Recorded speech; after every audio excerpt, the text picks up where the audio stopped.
The stagecoach rattled to a stop in front of the trading post, and Clara Hayes stepped down onto the dusty ground of Bear Creek, Montana territory, her heart hammering so hard she thought it might crack her ribs. The September afternoon sun blazed overhead as she clutched her worn carpetbag, the only possession she had left in this world, besides the scars that marked her back like a roadmap of her suffering. She had come here as a mail-order bride to marry a man named Samuel Pritchard, a shopkeeper who promised her safety and a new beginning in his letters. And now, as she stood in this rough mountain town surrounded by towering pines and jagged peaks, she wondered if she had made the worst mistake of her life. A tall man with shoulders like an ox and arms thick as tree trunks approached from the direction of the mountains, his buckskin clothing dusty from travel and his dark hair hanging past his collar in waves that caught the sunlight. He moved with the easy confidence of a predator, and Clara found herself taking an involuntary step backward as his steel-gray eyes locked onto hers with an intensity that made her breath catch. This was not Samuel Pritchard, the slight shopkeeper whose daguerreotype she carried in her bag. This man looked like he could wrestle bears and win. "You the mail-order bride?" he asked, his voice a deep rumble that seemed to vibrate through her chest. Clara straightened her spine despite the ache that lived there permanently now. "I am Clara Hayes, here to meet Mr. Samuel Pritchard. Are you acquainted with him?" The mountain man's jaw tightened, and something flickered across his face that might have been regret or anger or both. "Name's Jacob Thornton. I live up in the high country, trap and hunt mostly. Came down for supplies and heard the news. Pritchard's dead, miss. Got himself shot 3 days ago in a card game dispute. Doc tried to save him, but the bullet went through his lung."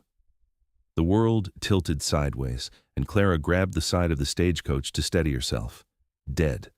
The man who was supposed to marry her, who was supposed to give her a home and safety, was dead. She had spent every cent she had to get here, endured 2 weeks of bruising travel across half the country, and now she stood alone in a town where she knew no one with nowhere to go and no way back. "I see," she managed, her voice surprisingly steady. "Thank you for informing me, Mr. Thornton." She picked up her bag and started walking toward the cluster of buildings that made up the town center, though she had no idea where she was going or what she would do.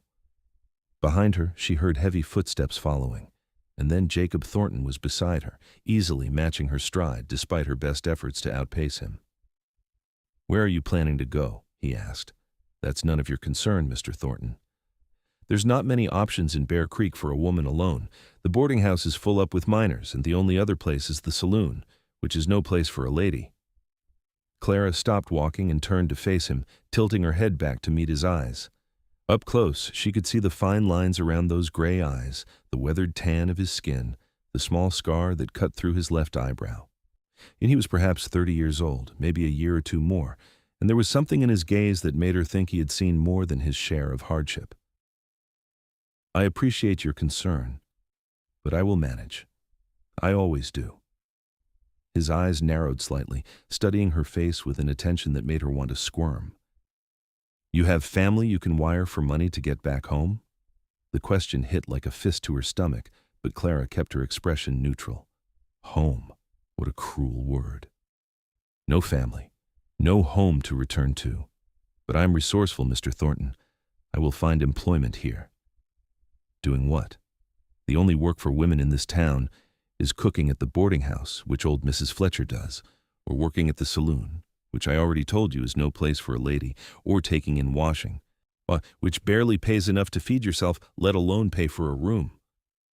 Clara wanted to scream at him to leave her alone, to let her figure this out without his penetrating stare and logical questions, but instead she took a deep breath and said, "Then I suppose I will take in washing. Now, if you will excuse me, I need to find the boarding house and speak with Mrs. Fletcher about a room." She turned and walked away before he could respond, her back straight and her head high, despite the despair clawing at her insides. She had survived worse than this.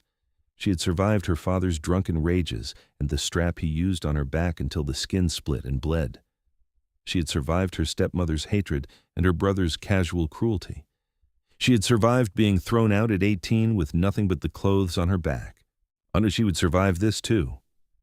The boarding house was a 2-story building with peeling white paint and a sagging porch. Clara knocked on the door, and after a moment, a gray-haired woman with kind eyes and flour-dusted hands opened it. "Help you, dear? My name is Clara Hayes. I came to marry Samuel Pritchard, but I have just learned of his death. I need a room, and I understand you might need help with cooking or that there might be washing work available." Mrs. Fletcher's expression softened with sympathy. "Oh, you poor thing. Come in, come in. I heard about Samuel. Terrible business. But I'm afraid I don't have any rooms available, and I don't need help with the cooking. As for washing, well, you're welcome to try, but I'll be honest with you. There's barely enough work for the two women already doing it." Clara felt her last hope crumbling, but she kept her voice steady.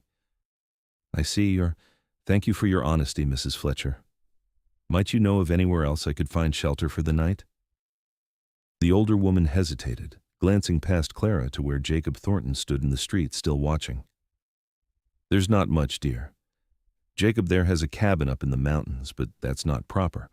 The church has a small room in back, but Reverend Williams is away visiting a sick parishioner in the next town and won't be back for 3 days. You could sleep there, I suppose, though it's not very comfortable."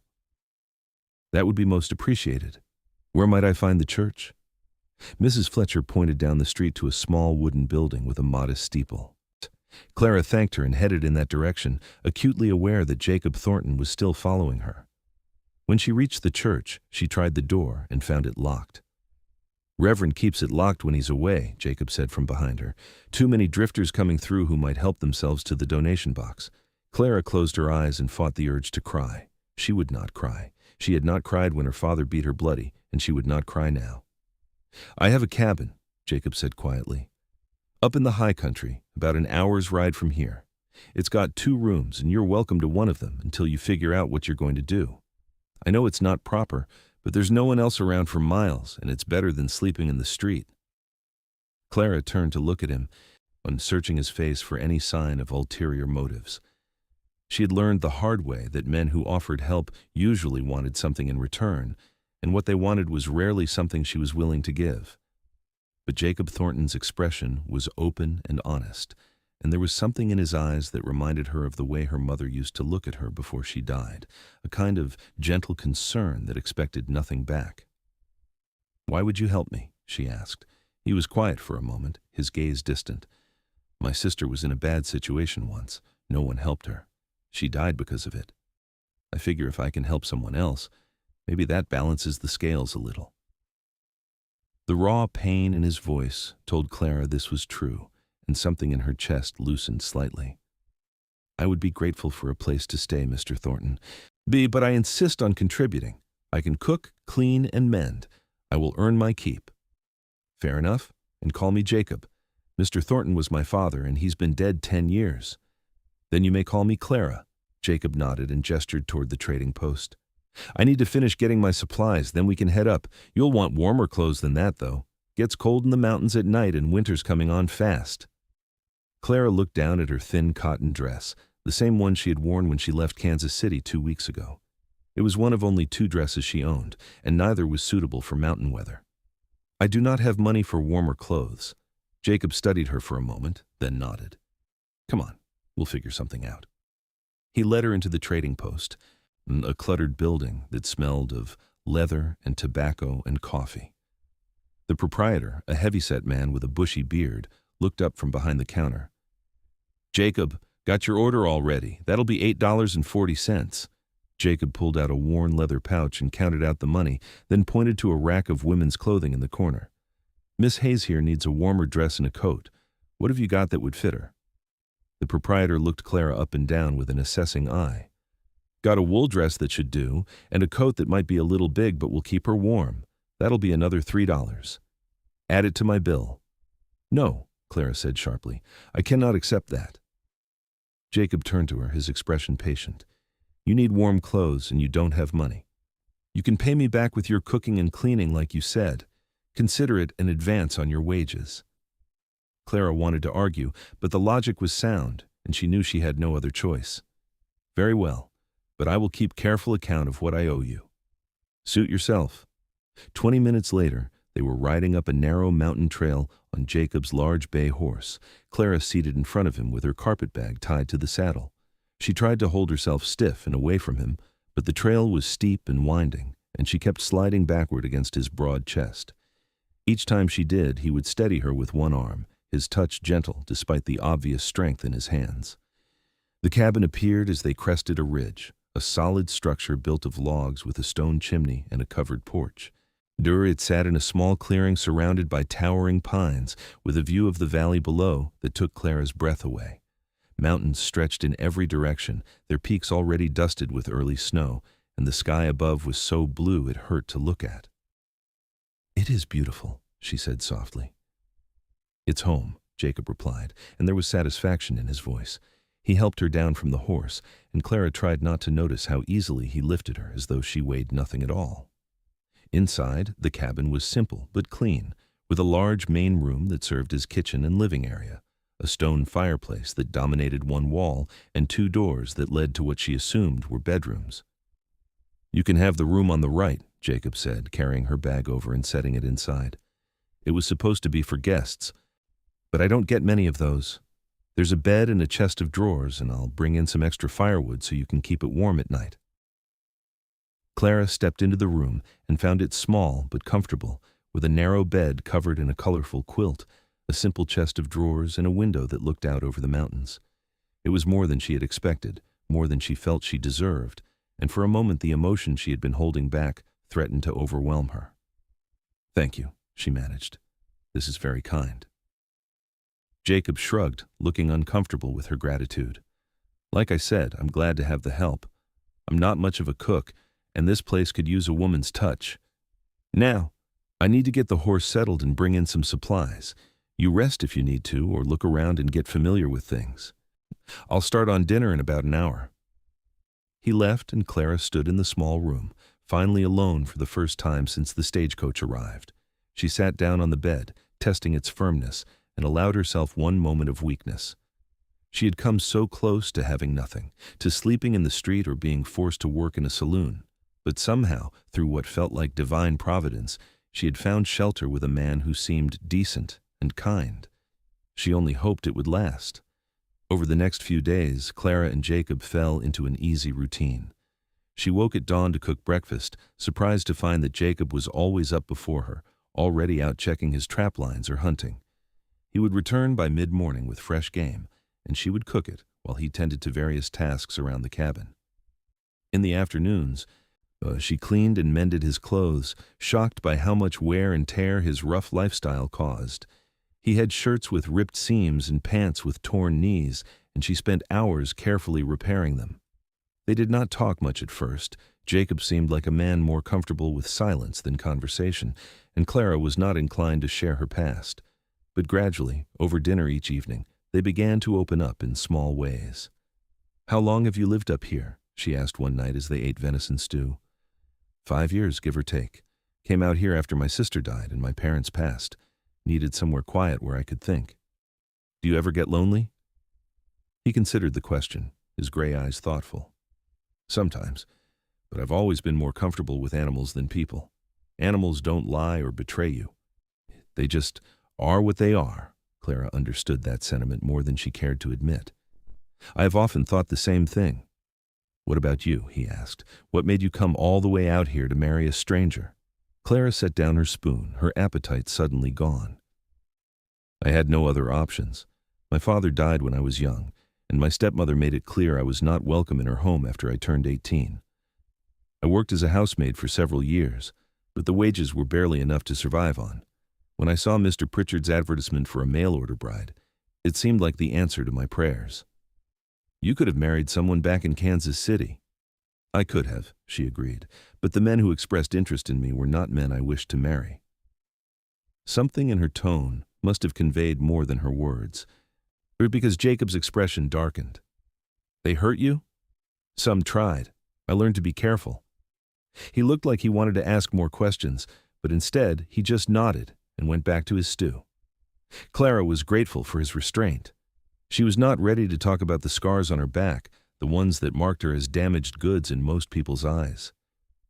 A week passed, then 2.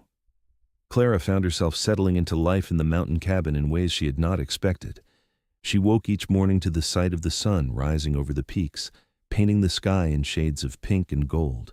She cooked meals with fresh game and vegetables from the root cellar, proud of the way Jacob ate every bite and sometimes asked for seconds. She kept the cabin spotlessly clean and made new curtains from fabric Jacob bought on his next trip to town. And she watched Jacob, though she tried not to be obvious about it. He was unlike any man she had ever known. He moved with a fluid grace despite his size, his muscles flexing beneath his shirts as he chopped wood or hauled water from the creek. His hair was always slightly wild, falling into his eyes when he bent over his work, and she found herself wanting to brush it back, to feel if it was as soft as it looked. He was patient and kind, never raising his voice or showing anger, and he treated her with a respect she had rarely experienced. But more than anything, he was gentle. Despite his size and obvious strength, he handled everything with care. She saw it in the way he treated the animals he trapped, making sure their deaths were quick and painless. She saw it in the way he mended a bird's broken wing, but his large hands impossibly careful as he set the tiny bones. And she saw it in the way he treated her, always asking before he touched her, always making sure she was comfortable. It made her ache in ways she did not understand. One morning in early October, Clara woke to the sound of Jacob moving around in the main room earlier than usual. She dressed quickly in the wool dress he had bought her and stepped out to find him loading supplies into a pack.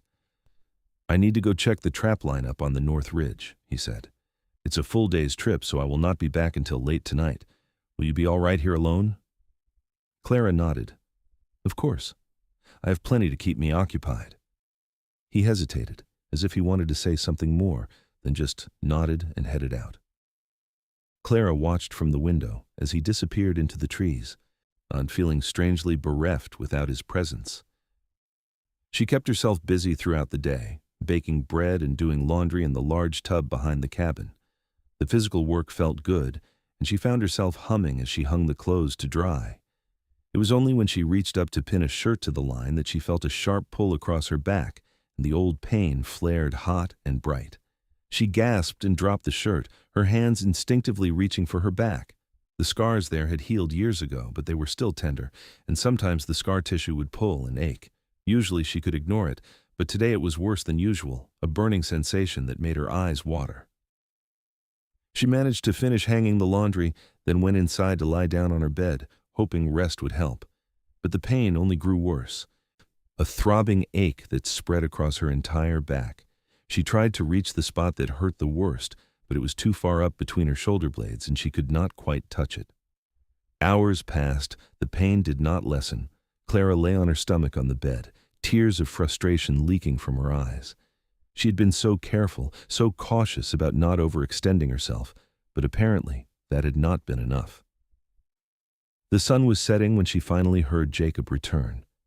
She heard him moving around in the main room, heard him call her name. She tried to answer, but her voice came out as barely a whisper. The door to her room opened, and Jacob stood there, backlit by the fading light. "Clara, are you all right?" "My back," she managed. "It hurts." He was beside her in an instant, kneeling next to the bed. "What happened? Did you fall?" "No, I just reached up wrong and the old scars pulled. It happens sometimes, but this time it is worse than usual." She saw the confusion on his face and realized what she had said. Old scars. She had never told him about the scars, had never let him see them. But the pain was too much to care about modesty or shame right now. "I have scars on my back," she said quietly. "From my father. He used a strap on me when I was young, whenever he was drunk and angry, which was often. The wounds healed, but the scars remain, and sometimes they ache." Jacob's expression went very still, and when he spoke, his voice was rough with suppressed emotion. "Your father did that to you?" "Yes, it was a long time ago. He has been dead for 3 years now." "Good," Jacob said fiercely. "I hope he suffered." Despite the pain, and Clara felt a small smile tug at her lips. "I've often thought the same thing, but right now, I mostly just wish I could reach the spot that hurts. It is right between my shoulder blades, and I cannot quite touch it." Jacob was quiet for a moment, then said carefully, "I could help if you would let me. I know some things about treating sore muscles from all my years out here alone, but I would need to see your back, and I would need to touch it." Clara's first instinct was to refuse. She had never let anyone see her scars, had never let anyone touch her back. But the pain was unbearable, and she trusted Jacob in a way she had not trusted anyone in years. "All right," she whispered. Jacob left the room and returned a moment later with a small jar. "This is a salve made from bear grease and herbs. It helps with sore muscles and aching joints. It might help with your scars, too." Clara nodded and slowly pushed herself up enough to start unbuttoning her dress. Jacob turned away to give her privacy, and she was grateful for that small kindness. She managed to get the dress off and lay back down on her stomach, pulling the quilt up to cover everything below her waist and leaving her back bare. "I am ready," she said, her voice shaking slightly. Jacob turned back and Clara heard his sharp intake of breath when he saw her back. She knew what he was seeing, the long white lines that crisscrossed her skin from shoulders to waist, the thicker ridges where the wounds had been deepest, the puckered areas where the skin had healed poorly. It was ugly and shameful, and she closed her eyes, waiting for his disgust. Instead, she felt his fingers, gentle as a whisper, trace one of the scars from her shoulder blade down to her ribs. "He did this to you," Jacob said, and his voice was thick with fury and sorrow. "He hurt you like this, and no one stopped him. My mother tried at first, but she died when I was 10, and after that there was no one to stop him. My stepmother did not care, and my brother thought it was funny." Jacob's fingers continued to trace the scars, moving from one to another with infinite care. His touch was so gentle it brought tears to Clara's eyes, and she realized that no one had ever touched her with such tenderness. He traced every mark, every line, as though he was memorizing them, and there was something almost reverent in his touch. "You survived," he said quietly. "You survived and you got away. And you are stronger than anyone I have ever met." Clara could not speak past the lump in her throat, so she just nodded. Jacob opened the jar of salve, and the smell of herbs filled the small room. "This might be cold at first," he warned, then began to smooth the salve over her scars with careful, gentle strokes. His hands were large and calloused from hard work, but his touch was impossibly tender. He worked the salve into her skin, paying special attention to the spot between her shoulder blades that hurt the worst, and gradually Clara felt the pain begin to ease. But more than the physical relief, she felt something else. She felt seen. She felt accepted. For the first time in her life, someone had looked at the ugliest, most shameful part of her and had not turned away in disgust. Jacob worked in silence for several minutes, his hands moving over her back in soothing circles. When he finally spoke, his voice was low and intense. "You are beautiful, Clara. Every part of you, including these scars. They are proof that you survived, that you are strong enough to endure anything. Do not ever be ashamed of them." Clara felt hot tears slide down her cheeks and soak into the pillow. She had spent years hiding her scars, years feeling ugly and damaged because of them.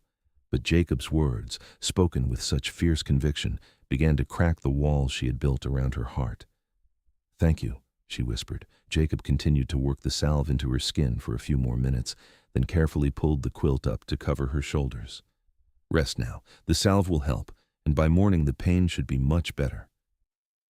He stood to leave, but Clara reached out and caught his hand. "Jacob, wait." He turned back, his gray eyes meeting hers in the dim light. "No one has ever treated me with such kindness," she said. "No one has ever looked at me the way you do, like I am worth something. I do not know how to repay you for that." Jacob knelt beside the bed again and took her hand in both of his, cradling it carefully. "You do not owe me anything, Clara. You being here, cooking and cleaning and making this cabin feel like a home, that is more than enough. You do not have to earn kindness. You just have to accept it." He squeezed her hand gently, then stood and left the room, closing the door softly behind him. Clara lay in the darkness, her back warm from the salve and her heart full of emotions she could not name. She had come to Montana Territory expecting to marry a stranger and start a new life. Instead, she had found something far more precious. She had found a man who saw her scars and thought she was beautiful. She had found a place where she felt safe. And she was beginning to realize, with a mixture of hope and terror, that she was falling in love. The next morning, Clara woke to find her back felt much better. The salve had worked wonders, and while the scars were still tender, the sharp pain was gone. She dressed and went out to the main room, where Jacob was already up and making coffee. "How's your back?" he asked as soon as he saw her. "Much better, thank you. That salve is remarkable. Learned it from an old trapper who lived up here before me. He had arthritis, something fierce, and that salve was the only thing that helped." Clara poured herself a cup of coffee and sat down at the table. "Jacob, about last night, I want you to know that I appreciate your discretion. I would prefer if you did not tell anyone in town about my scars." Jacob looked at her, his expression serious. "Your secrets are your own, Clara. I would never tell anyone anything you did not want shared, but I hope you know that you have nothing to be ashamed of." "I know that in my head," she said slowly, "but my heart has a harder time believing it. Then I will just have to keep telling you until your heart believes it too." The simple statement delivered with such conviction made Clara's chest feel tight. She looked down at her coffee, trying to compose herself, and when she looked up again, indeed Jacob was watching her with an expression she could not quite read. "Clara, I need to ask you something, and I want you to be honest with me." "All right. Do you plan to stay here, or are you just waiting until you have enough money saved to leave?" Clara was surprised by the question. She had been so focused on surviving day to day that she had not thought much about the future. "I do not know," she admitted. "I have nowhere else to go, and I am content here. But I also know this situation cannot last forever. It is not proper for an unmarried woman to live alone with an unmarried man, and eventually people in town will start to talk." Jacob nodded slowly. "I figured you might feel that way. So I have a proposition for you, if you are willing to hear it." Clara's heart began to beat faster. "I'm listening." "Marry me." The words hung in the air between them, and Clara was sure she must have misheard. "What?" Jacob leaned forward, his elbows on the table, his gray eyes locked on hers. "Marry me, Clara. Not because you have to, and not because you have no other options. Marry me because I want you to stay. Marry me because in the 2 weeks you have been here, you have made this place feel like more than just a cabin in the woods. You have made it feel like a home. Marry me because when I think about you leaving, I feel like someone is reaching into my chest and squeezing my heart." Clara could not breathe. She stared at him, trying to process what he was saying, trying to understand if this was real or just some dream brought on by the lingering effects of pain and exhaustion. "You want to marry me?" she repeated numbly. Yes. But you barely know me." "I know enough. I know you are strong and brave and kind. I know you work hard and never complain. I know you have been through things that would break most people, and you are still standing. I know that when I come home at the end of the day and see you here, I feel something I have not felt since before my sister died. I feel happy." Clara felt tears prickling at her eyes again. "Jacob, I do not know what to say." "Say yes. Or if you need time to think about it, take all the time you need. But know that I am serious about this, Clara. I want you to be my wife." Clara looked at this man, this strong, gentle, impossibly kind man who had taken her in when she had nowhere to go, who had traced her scars with tender hands and told her she was beautiful.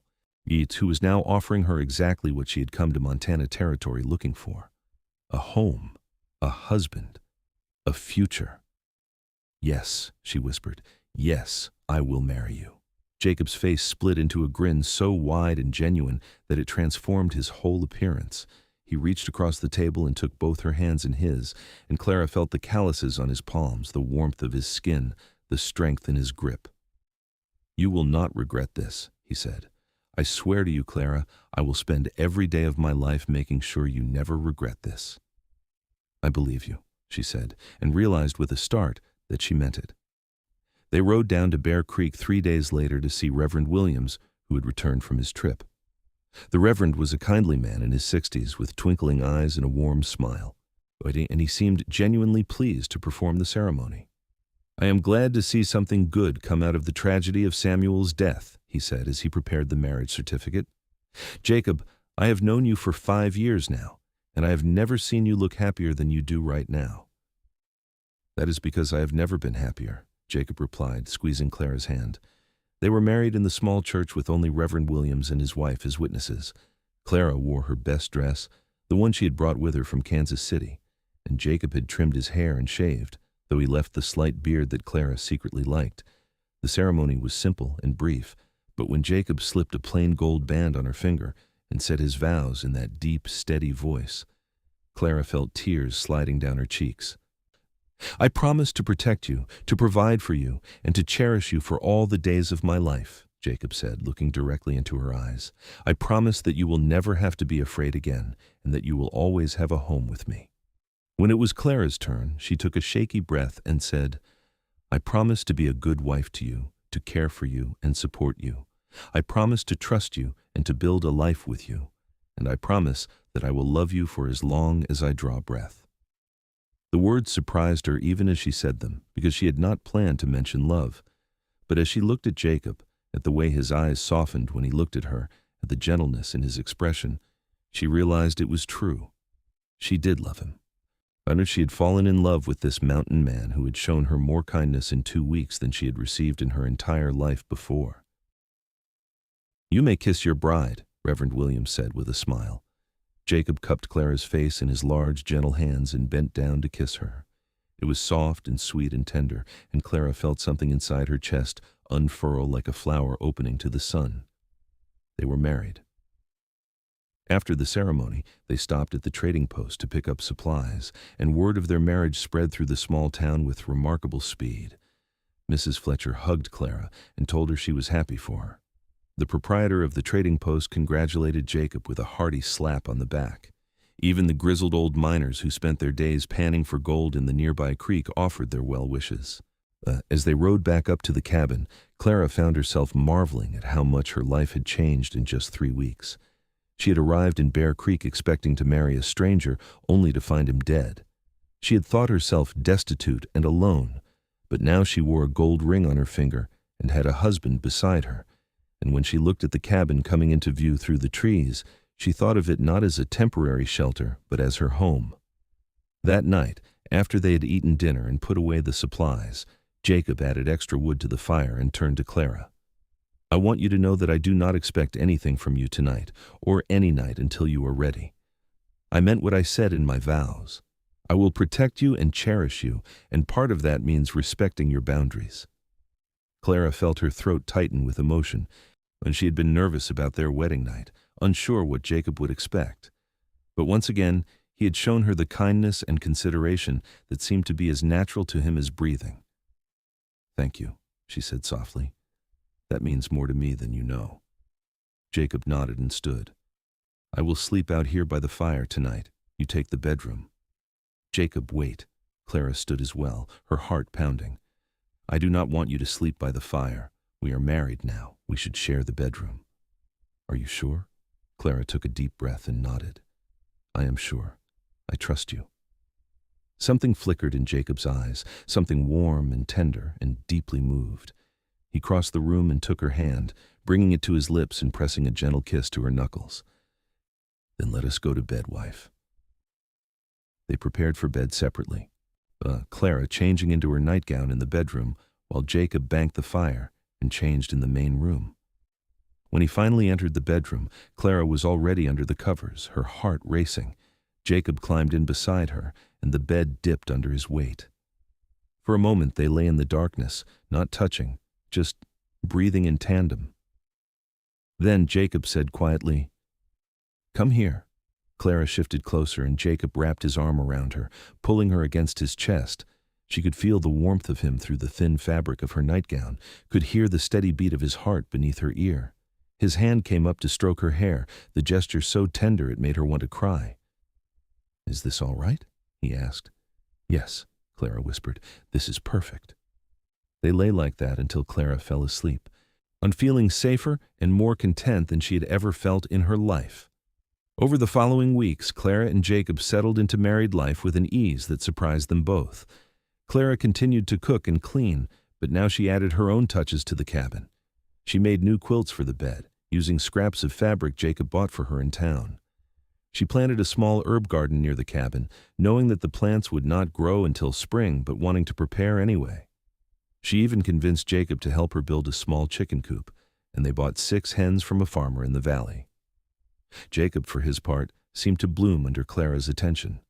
He smiled more, laughed more, and talked more. He would tell her stories about his life as a trapper, about the animals he had encountered, and the challenges of surviving in the mountains. He taught her how to identify animal tracks and how to tell if a storm was coming by the way the wind shifted. He even began teaching her to shoot, insisting that she needed to know how to protect herself if anything ever happened to him.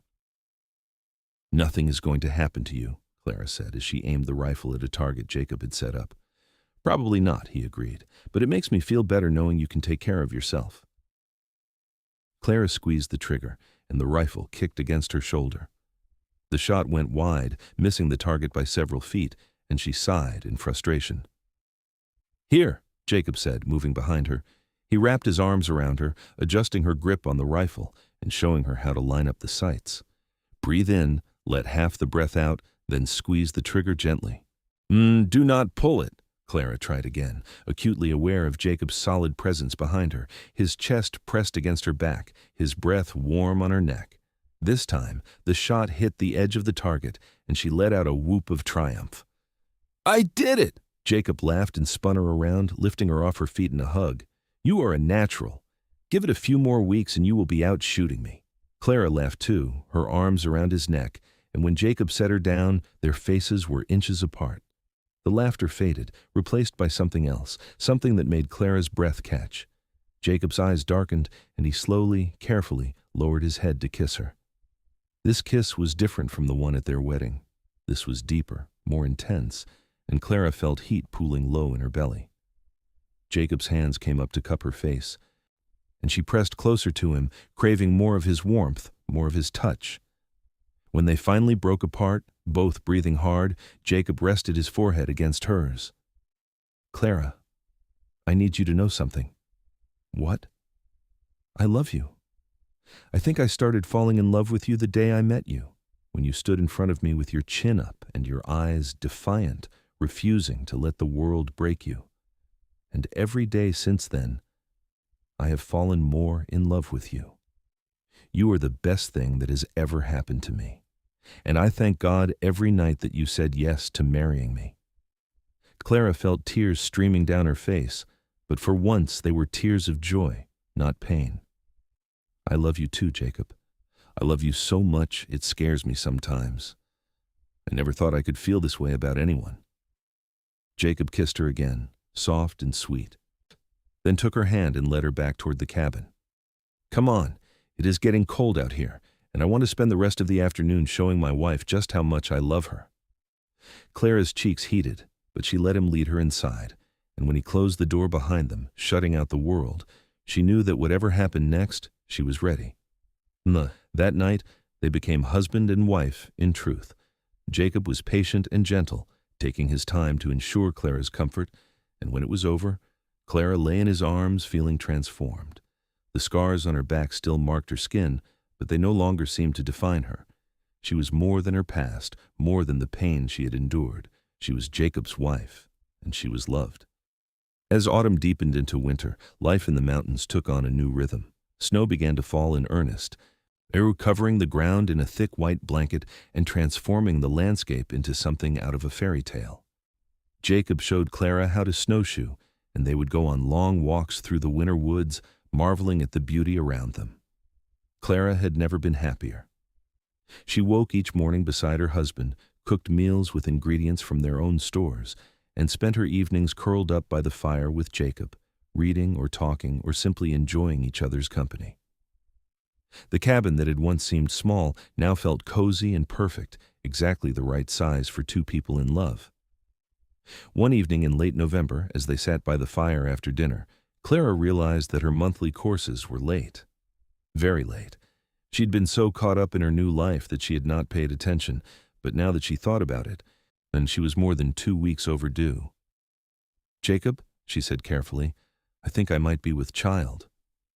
Jacob, who had been whittling a piece of wood, went very still. He looked up at her, his eyes wide. "Are you sure?" "Not entirely, but all the signs are there. I am late and I have been feeling slightly queasy in the mornings." Jacob set down his whittling and crossed to where she sat, kneeling in front of her and taking her hands. "How do you feel about it? Are you happy?" Clara thought about the question.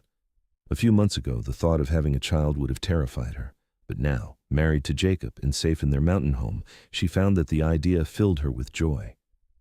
"I am happy," she said. "I am very happy. Are you?" Jacob's answer was to pull her into his arms and hold her tight. "I am more than happy. I am overjoyed. You're going to be a wonderful mother, Clara. And you will be a wonderful father." They held each other for a long moment, and Clara felt a sense of completeness she had never experienced before. She had a husband who loved her, a home that was truly hers, and now a child on the way. It was everything she had ever dreamed of, and more. Winter passed slowly but peacefully. Jacob became even more protective of Clara once he knew she was carrying their child, insisting that she rest more and let him take over some of the heavier chores. Clara argued at first, but eventually she gave in, secretly pleased by his attentiveness. By February, her belly was starting to round, and she had to let out the seams on her dresses. Jacob would sometimes place his hand on her stomach in the evenings, marveling at the life growing inside her, and Clara would watch his face, loving the wonder and joy she saw there. "Do you hope for a boy or a girl?" she asked one night. "I do not care, as long as the baby is healthy and you come through the birth safely," Jacob said. "But if I am being honest, I would not mind a son, someone to teach how to trap and hunt and survive in these mountains." "And if it is a girl," Jacob smiled, "then I will teach her all the same things, and I will make sure she grows up knowing she can be anything she wants to be, and that she never has to be afraid of anyone." Clara felt tears prick her eyes. "You're going to be such a good father." "I'm going to try my best." As winter gave way to spring, Clara's belly grew larger, and she began to feel the baby move. The first time she felt the flutter of movement, she gasped and grabbed Jacob's hand, pressing it to her stomach. "Did you feel that?" Jacob's eyes went wide. "Is that the baby?" "Yes." They sat like that for several minutes, Jacob's hand on her belly, both of them waiting for another movement. When it came, stronger this time, Jacob let out a whoop of joy that made Clara laugh. "Our child," he said, his voice full of awe. "That is our child in there." "Yes," Clara agreed, "our child." In early May, when the snow had finally melted and the wildflowers were beginning to bloom, Clara went into labor. It started in the early morning, a dull ache in her lower back that gradually grew stronger and more insistent. She tried to hide it from Jacob at first, not wanting to worry him, but he knew her too well. "You are in labor," he said, watching her face as she breathed through a contraction. "I think so." Jacob immediately sprang into action. He had been preparing for this day for months, reading every book on childbirth he could get his hands on in town and talking to Mrs. Fletcher about what to expect.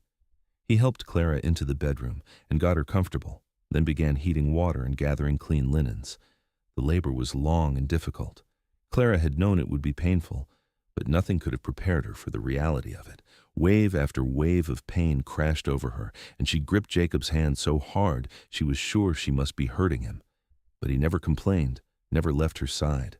He wiped her forehead with cool cloths, encouraged her when she thought she could not go on, and told her over and over how strong she was, how brave, oh, how much he loved her. Finally, after more than 12 hours of labor, their son entered the world with a loud, angry cry. Jacob cut the cord with shaking hands, then wrapped the baby in a clean blanket and placed him in Clara's arms. Clara looked down at the tiny, red-faced infant and felt her heart expand until she thought it might burst. "Hello, little one," she whispered. "Welcome to the world." Jacob sat beside her on the bed, his arm around her shoulders, and together they examined their son. He had a shock of dark hair and gray eyes that Clara suspected would stay gray, just like his father's. His hands were tiny and perfect, and when Clara touched his palm, his fingers wrapped around hers in an instinctive grip. "What should we name him?" Jacob asked. Clara had been thinking about this for months. "I would like to name him Thomas, after my mother's father. He was the only person in my family who was ever kind to me." "Thomas," Jacob repeated, testing the name. "Thomas Thornton." "I like it." They spent the rest of the day in bed, the three of them, learning about this new person who had joined their family. Jacob was hesitant to hold Thomas at first, afraid his large hands might hurt the delicate baby, but Clara showed him how to support the head and neck, and soon Jacob was cradling his son with the same gentle confidence he brought to everything else. "I promise you," Jacob said to Thomas, his voice thick with emotion, "I will never hurt you. I will protect you and teach you and love you for all of my days. You will grow up knowing you are safe and wanted and cherished." Clara watched her husband make promises to their son and felt overwhelmed with love. This was what she had always wanted, what she had always needed: a family, a home, love. The months after Thomas's birth were exhausting but wonderful. The baby kept them up at night with his crying, and Clara was constantly feeding him or changing him or soothing him. But Jacob was an involved father, taking Thomas whenever Clara needed a rest, walking the floor with the baby when he would not settle, and singing lullabies in his deep, rumbling voice. As spring turned to summer, Thomas grew and changed. His eyes stayed gray, just like his father's, and his personality began to emerge. He was a curious baby, always looking around at his surroundings with wide eyes. And he seemed particularly fascinated by the play of sunlight through the cabin windows. One afternoon in July, Clara and Jacob took Thomas outside to enjoy the warm weather. They spread a blanket in the clearing in front of the cabin, and Clara laid Thomas on his back so he could look up at the trees swaying overhead. Jacob stretched out beside them, propped up on one elbow, and Clara leaned against him, feeling peaceful and content. "I have been thinking," Jacob said, "about expanding the cabin." "Why would we need more space?" Jacob grinned at her. "Because I am hoping Thomas will not be an only child. I thought maybe we could add on a few more rooms, make a proper house out of this place." Clara felt warmth bloom in her chest. "You want more children?" "If you do. I know childbirth was hard on you, and I will understand if you do not want to go through that again. But I love being a father, and I love our little family. I would be happy to add to it if you are willing." Clara thought about it. The birth had been difficult, but the joy of having Thomas far outweighed the pain, and the thought of giving him siblings, of filling their home with children and laughter, was appealing. "I would like that," she said. "Maybe we could wait a year or so, give my body time to recover. But yes, I would like more children." Jacob kissed the top of her head. "Then we will expand the cabin. I will start working on it in the fall, after I have laid in enough supplies for winter." They sat in comfortable silence for a while, watching Thomas wave his tiny fists in the air and coo at the trees. Clara thought about how far she had come from the broken, scared woman who had stepped off the stagecoach in Bear Creek less than a year ago. She had found everything she was looking for, and so much more. "Jacob," she said softly, "thank you." "For what?" "For saving me. For seeing past my scars and loving me anyway. For giving me a home and a family. For making me happier than I ever thought possible." Jacob shifted so he could look at her directly. "Clara, you have it backward. You are the one who saved me. I was living out here alone, just going through the motions of surviving. You gave me a reason to live again. You gave me love and purpose and joy. So thank you for taking a chance on a rough mountain man who did not know how to express his feelings." "You express your feelings just fine," Clara said, reaching up to cup his face. "Every time you look at me, every time you touch me, every time you hold our son, you show me how much you love us in 100 different ways every day." "I do love you," Jacob said, "more than I can ever put into words. You and Thomas are my whole world." Clara kissed him, soft and lingering, and when they pulled apart, she said, "And you are ours." The years passed in a blur of happiness. Jacob expanded the cabin as promised, adding 2 more bedrooms and a larger kitchen. Clara gave birth to their second child, a daughter they named Rose when Thomas was 2 years old. Rose had her mother's delicate features and her father's gray eyes, and she was a sweet-tempered baby who rarely cried. 2 years after Rose came another son, whom they named Samuel, after the man whose death had indirectly brought Clara and Jacob together.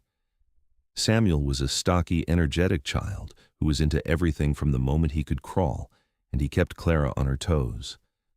Thomas grew into a serious, thoughtful boy who loved to follow his father around and learn everything Jacob could teach him.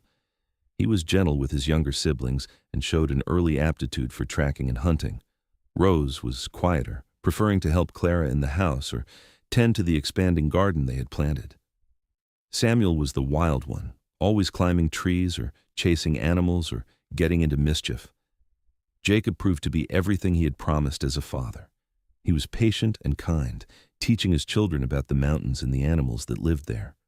He showed Thomas how to set traps and read tracks, taught Rose how to identify edible plants and herbs, and played rough and tumble games with Samuel that left both of them laughing and exhausted. But more importantly, he showed all three children what it meant to be loved unconditionally. Clara watched her family grow with a sense of wonder that never faded. She had once believed she was too damaged to deserve happiness, too marked by her past to ever have a normal life. But Jacob had shown her that scars did not define you, that the past did not have to determine the future, that love could heal even the deepest wounds. She still had nightmares sometimes, dreams where she was back in her father's house with the strap coming down on her back. But when she woke, Jacob was always there, pulling her into his arms and murmuring reassurances until she calmed. And in the morning, she would wake to the sounds of her children laughing and playing, and the nightmares would fade like mist in the sunlight. One evening in late summer, when Thomas was 8, Rose was 6, and Samuel was 4, the family sat outside watching the sunset paint the mountains in shades of orange and purple. The children were playing a game of tag in the clearing, their shrieks of laughter echoing through the trees, while Clara and Jacob sat on the porch steps, his arm around her shoulders.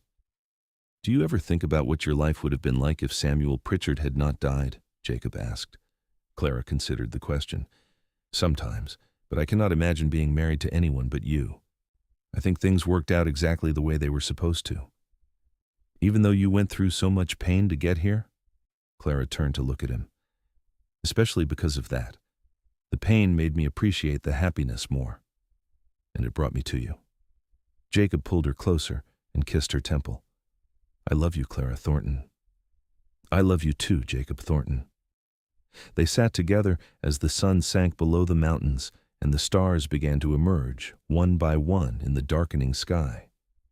The children eventually tired themselves out and came to sit with their parents, Thomas leaning against Jacob's side, Rose curling up in Clara's lap, and Samuel sprawled across both of them. "Tell us a story, Papa," Rose said, her voice sleepy. "What kind of story?" "A true one. Tell us how you and Mama met." Jacob glanced at Clara, and she nodded.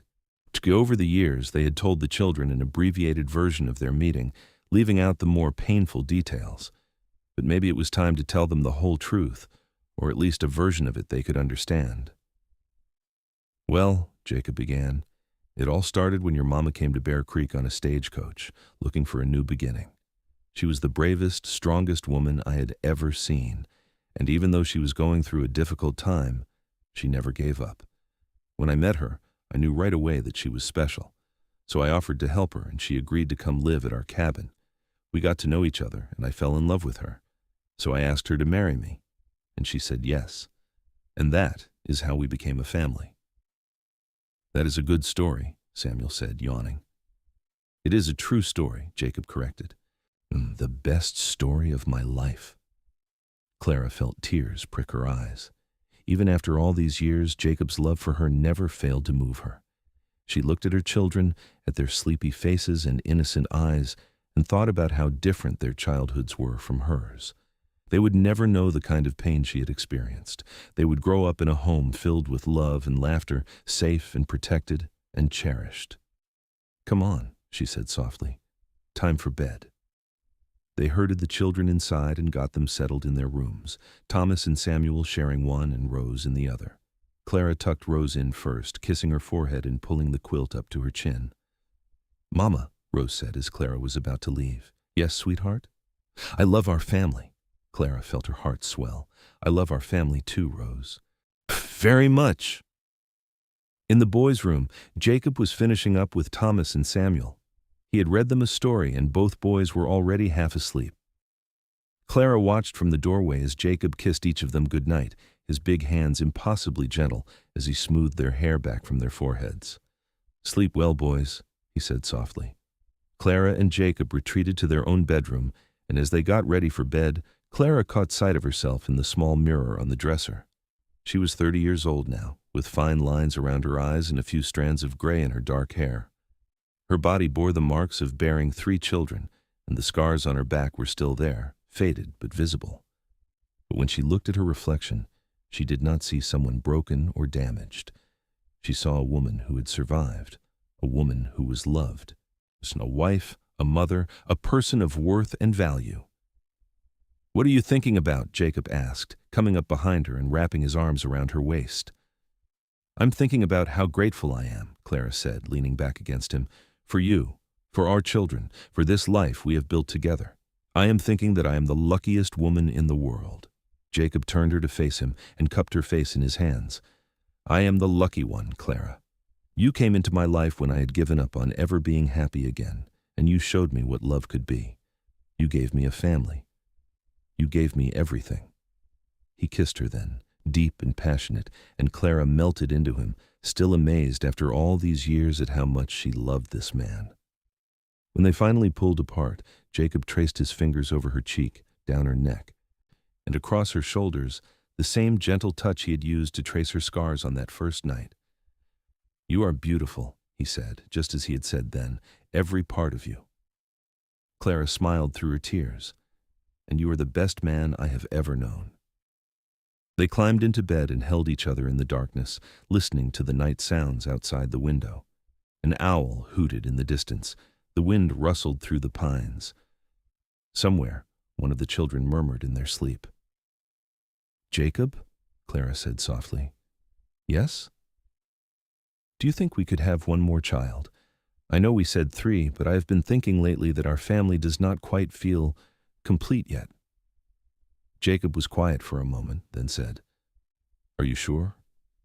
You're not getting any younger, and childbirth gets harder each time." "I know, but I want one more. One more child to love, one more baby to hold." "What do you think?" Jacob pulled her closer. "I think that if you want another baby, then we should have another baby.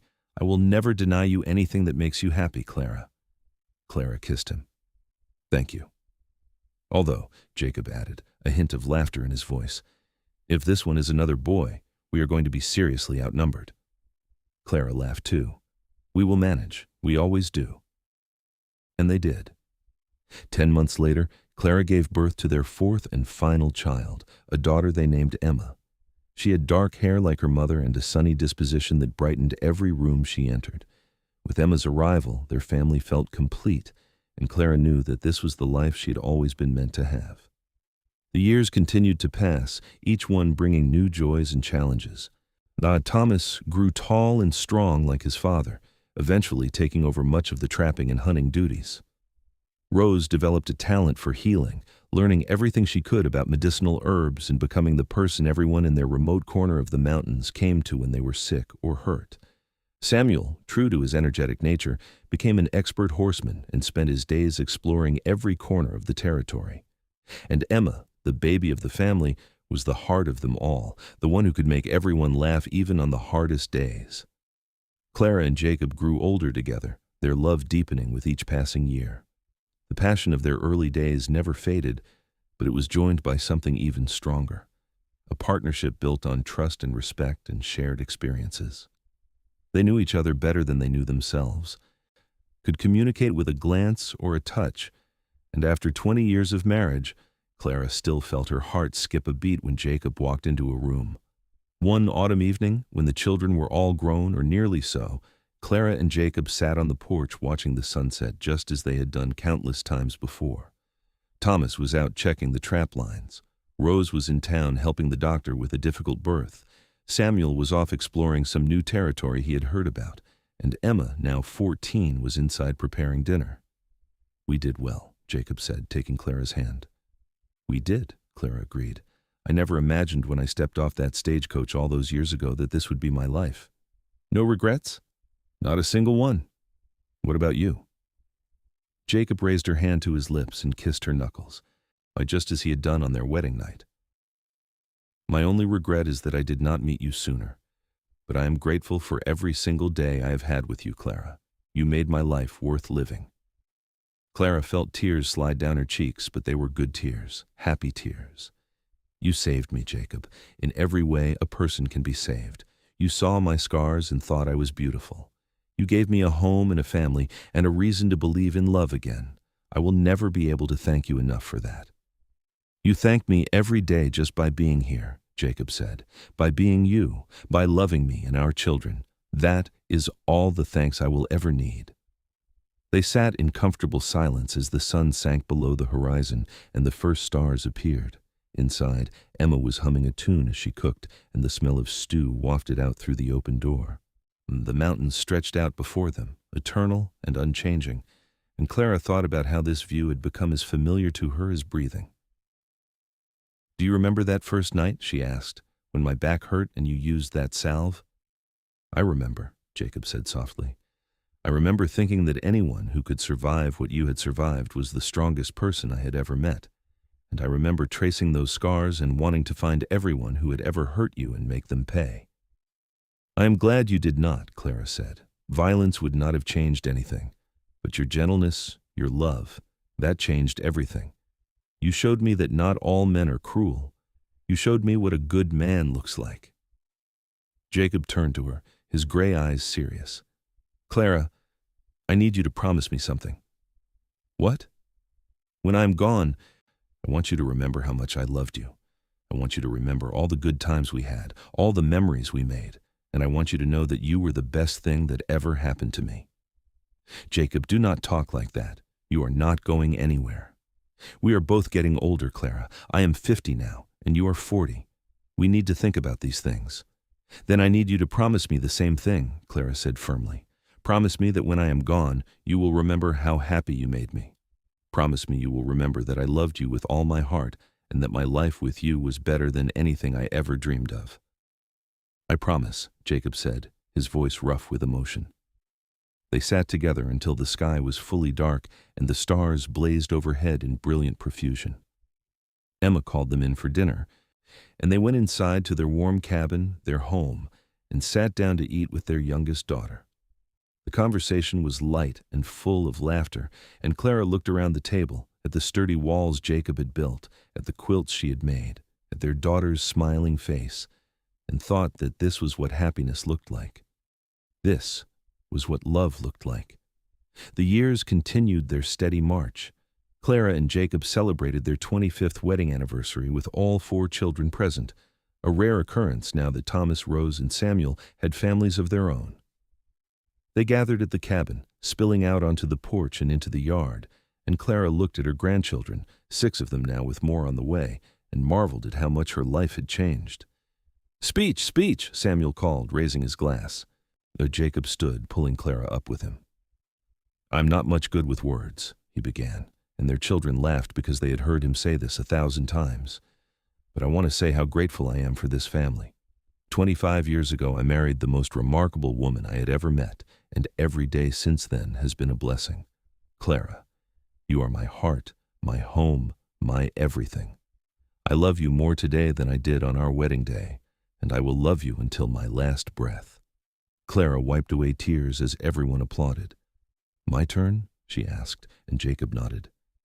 "I came to Montana Territory looking for a new beginning, and I found so much more than that. I found a husband who treats me with kindness and respect. I found a family that fills my heart with joy. I found a home in these mountains, in this cabin, in Jacob's arms.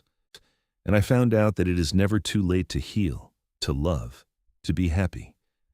Thank you all for being part of my journey." The celebration continued, late into the night, with stories and laughter and music. Emma played the fiddle she had learned from a traveling musician, and the grandchildren danced in the yard under the stars. Clara and Jacob watched from the porch, his arm around her shoulders, both of them content.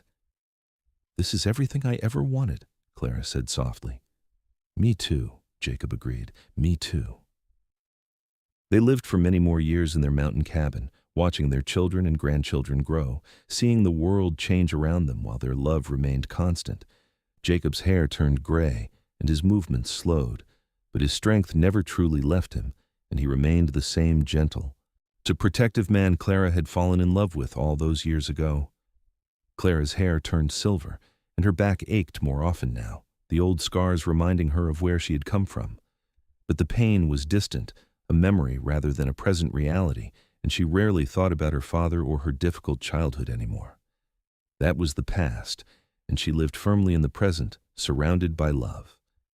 On a crisp October morning, when Clara was 68 and Jacob was 78, they sat together on the porch watching the sunrise paint the mountains gold. Jacob's health had been declining recently, and they both knew that their time together was growing short. But instead of sorrow, Clara felt a profound sense of gratitude. "I have had a good life," Jacob said, his voice weaker than it used to be, but still warm. "We have had a good life," Clara corrected. "Together." Jacob turned to look at her, and in his gray eyes she saw all the love, all the tenderness, all the devotion of nearly 40 years of marriage. "Thank you for saying yes that day. Thank you for taking a chance on a rough mountain man." "Thank you for seeing past my scars," Clara replied. "Thank you for showing me what love is." Jacob reached out and took her hand, and they sat together as the sun rose higher, warming the land. Inside the cabin, Emma was making breakfast, and the smell of coffee and bacon drifted out. Life continued, as it always did, in its steady, beautiful rhythm. 3 weeks later, Jacob passed away peacefully in his sleep, Clara beside him as she had been for so many years. The grief was profound, a physical ache that made it hard to breathe. But Clara did not regret a single moment of their life together. She had been loved deeply and completely by a man who had shown her what it meant to be cherished, and that was a gift beyond measure. Their children came to help her through the difficult days, and their presence was a comfort. They buried Jacob on the hill overlooking the cabin, under a towering pine tree he had always loved. Clara visited the grave every day, talking to him as she had done in life, telling him about the grandchildren and the changing seasons and how much she missed him. But she did not despair. She knew that Jacob would not want her to spend her remaining years in sorrow.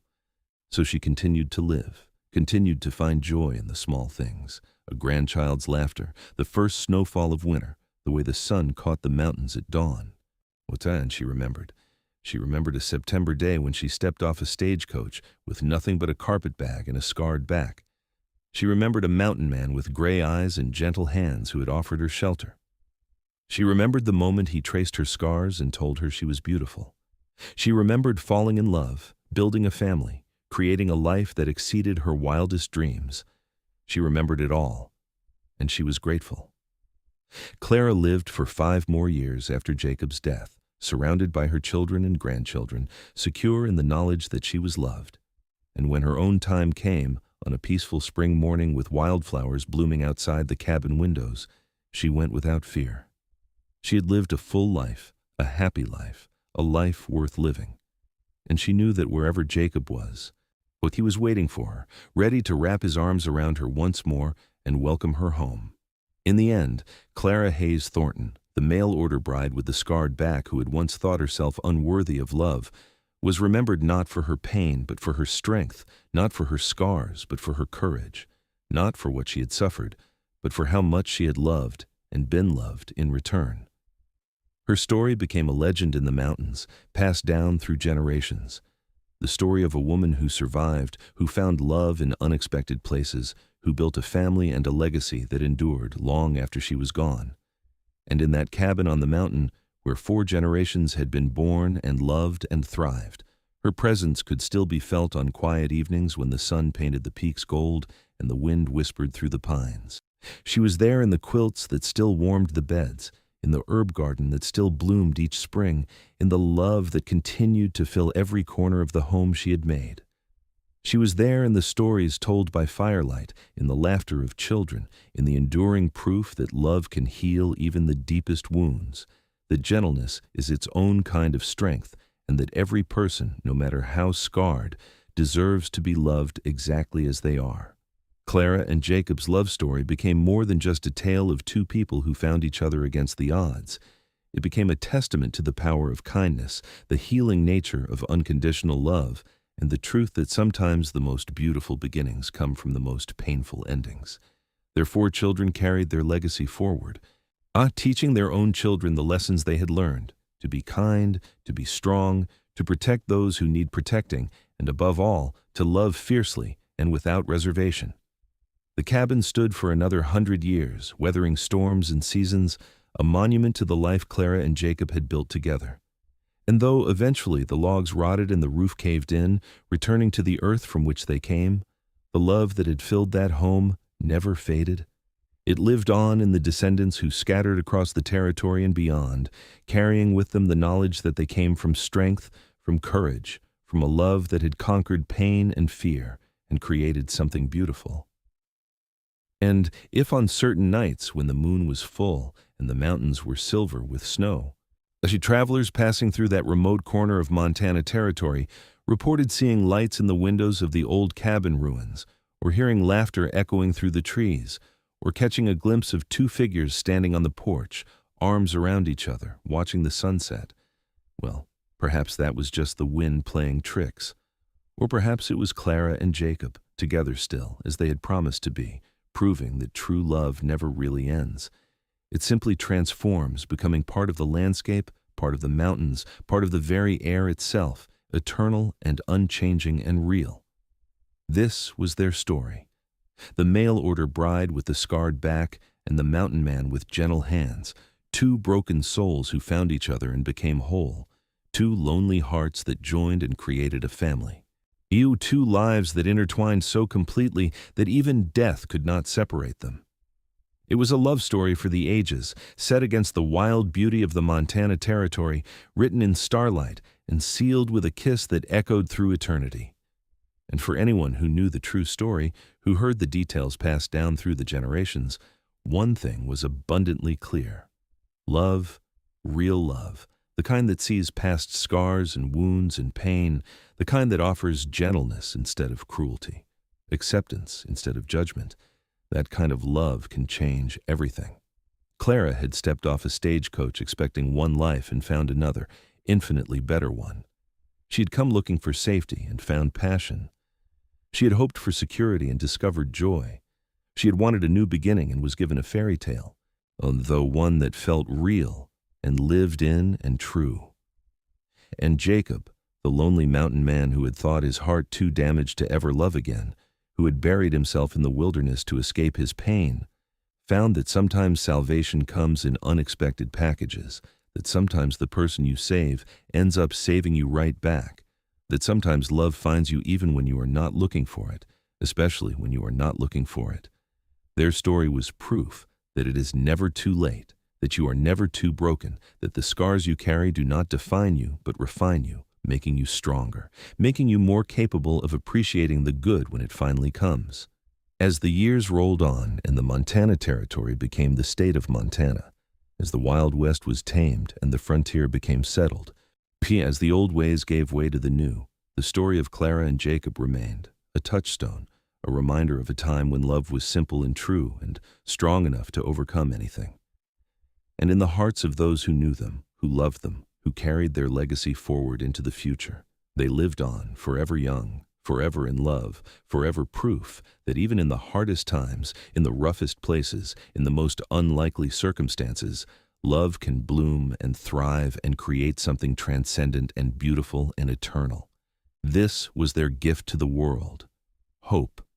Hope that no matter what you have been through, no matter what scars you carry, you are worthy of love. Hope that somewhere out there is someone who will see past your wounds to the beautiful person underneath. Hope that happy endings are not just for fairy tales, but for real people who dare to be vulnerable, who dare to trust, who dare to love. Clara and Jacob dared, and they won. They took a chance on each other when they had every reason not to, and that chance became a lifetime, became a family, became a legacy that outlived them both and continues still. In the end, that is what love is. A dare, a leap of faith, a decision to trust someone else with the most fragile parts of yourself and hope they will treat them with care. Clara dared to show Jacob her scars, and he traced them with gentle hands and called her beautiful. Jacob dared to open his heart again, and Clara filled it with love and light and laughter. They dared, and they won, and their story reminds us all that we can dare too, that our scars, whatever they may be, do not make us unworthy of love, but rather prove we are survivors, fighters, people who have been through the fire and emerged stronger on the other side.